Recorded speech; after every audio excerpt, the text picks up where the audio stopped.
Математика 3 сынып 47 сабақ. Бірінші тапсырманы қараймыз. Талғат Астанадағы шахматшылар саябағына барды.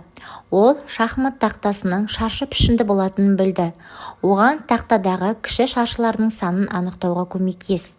Енді біздер бұл жерде барлығы неше шаршы бар екенін білуіміз үшін бірінші бойда неше шаршы бар екенін біліп аламыз. Ақ пен қараны араластырғанда барлығы 8 екен. Енді барлығы осында неше қатар? 8 қатар. 8-ді 8-ге көбейтсек 64 шығады. Сонда бұл жерде шахмат тақтасында 64 шаршы бар екенін білдік. Есептің әсінде көбейтіндіні көбейткіштердің квадратына ауыстыр дейді. Біздерге көбейтінді беріліп тұр. Сол көбейткіштерді қазір ауыстырып көреміз. Мысалға 3 пен 3-тің көбейтіндісі 3-тің квадраты. 6 мен 6-ның көбейтіндісі 6-ның квадраты.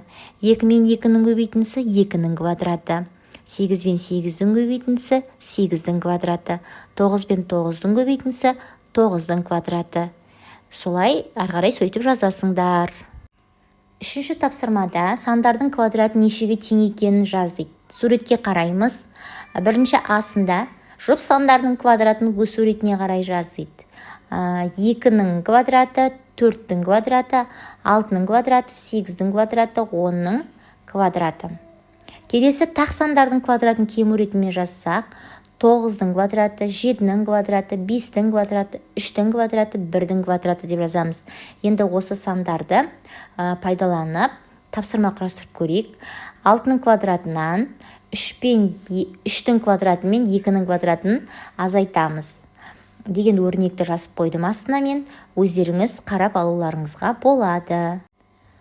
4-ші тапсырмада сандардың квадратын 1-2 көбейткіштің көбейтіндісіне ауыстырып оларды есепте дейді. Бізге өрнектер берілген, сол өрнектерді алмастырып көрейік. Мысалға 4-тің квадраты мен 8-дің квадратының қосындысынан 10-ды азайтамыз деген есеп берілген. Бұл жерде 4-тің квадраты 4 пен 4-ті көбейтеміз. Оған 8 пен 8-дің көбейтіндісін қосамыз және 10-ды азайтамыз. Тең болады 70 шығады. Сол сияқты барлық есептерді шығарып қойдым. Өздеріңіз қарап алыңыздар. 5-ші тапсырма фигуралардың периметр мен ауданын есепте. Бізге шаршы және төртбұрыш берілген. Шаршының барлық қабырғасы бір-біріне тең деген ережені және де төртбұрыштың қарама-қарсы қабырғалары тең болады деген ережені еске түсіреміз. Бұл жерде шаршының периметрін тауып көрейік. Шаршының периметрін табудың формуласы А көбейту 4. Яғни бұл жерде бір қабырғасы 3 см болса, оның барлық қабырғасы да 3 см деген сөз. Яғни 3-ті 4-ке көбейтеміз, 12 см шығады. Бұл жерде периметр 12 см-ге тең. Ал енді ауданын тауып көреміз. Ауданның формуласы S тең А көбейту А. Яғни 3-ті 3-ке көбейтеміз, 9 квадрат сантиметр шығады.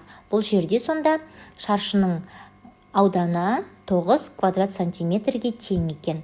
Келесі төртбұрыштың периметрін табайық. Бұл жерде 2 көбейтілген А мен В-ның қосындысына. Бұл жерде ұзындығы 6 сантиметрге тең, ені 2 сантиметрге тең екен. 2 көбейтілген 6 мен 2-ның қосындысы. Бұл жерде 6 мен 2-ның қосындысы 8-ге тең, 8-ді 2-ге көбейтеміз 16-ға тең. Сонда периметр 16 сантиметрге тең. Ал аудан табу үшін S тең А мен В-ның көбейтіндісі. Яғни 6 мен 2-ның көбейтіндісі тең болады 12 квадрат сантиметрге тең. Сонда бұл жерде ауданы 12 квадрат сантиметрге тең екен. 6-шы тапсырмада Ілияс өрнектің мәнін амалдар бойынша есептеді. Оның қандай өрнектің мәнін тапқан анықта дейді. Енді бұл жерде біздер қандай өрнек берілген табуымыз керек. Ол үшін астындағы амалдардың орындалу реті бойынша шығарылып тұрғанын көреміз. Бұл жерде біріншісінде мысалға 36-ға 30 бен 5-тің көбейтіндісін қосамыз деген өрнек шығады. Себебі астындағы амалдардың орындалу ретін көреміз. Бірінші көбейту орындалып тұр, екінші көбейтіндіден шыққан жаңағы мәніне 36-ны қосып тұр. Келесі екіншісінде 459-ға қосамыз 12-ні, одан 47-ні азайтамыз деген өрнек шығады. Келесісінде 6 мен 3-дің қосындысына 4-ті көбейтеміз, одан 6-ны азайтамыз деген өрнек шығады.